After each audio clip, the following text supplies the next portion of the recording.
सदरती और अपोजिशन मुज़ाकराती कमेटियों का इन कैमरा इजलास स्पीकर कौमी असम्बली की ज़ेर सदारत दिन 11:15 बजे होगा। हुकूमत पाकिस्तान तहरीक इंसाफ के मुतालबात पर तहरीरी जवाब देगी। स्पीकर कौमी असम्बली अयाज सादिका, उमर अयूब और असद कैसर से राबता।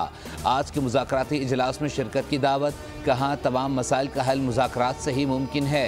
PTI का मुज़ाकरात में बैठने से इनकार। रहनुमाओं ने जुडिशल कमीशन के क़याम का मुतालबा दोहरा दिया।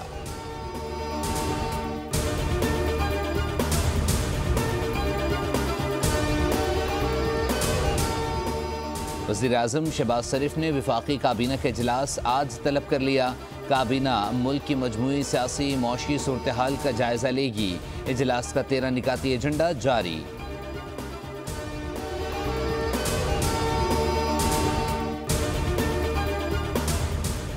PFUJ का पैका तरमीमी एक्ट के खिलाफ आज मुल्क भर में एहतजाज का ऐलान।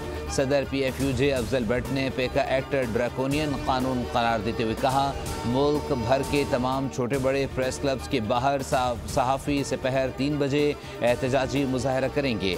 हुकूमत ने मुतालबात ना माने तो मुश्तरका लाहे अमल देंगे।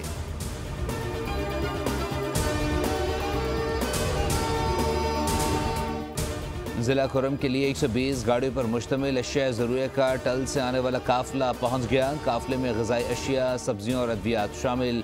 DPO हंगू के मुताबिक काफ़िले की हिफाजत के लिए सख्त सिक्योरिटी इंतजाम किए गए हैं। सिक्योरिटी की निगरानी कोहाट डिवीज़न के DIG और कमिश्नर खुद कर रहे हैं।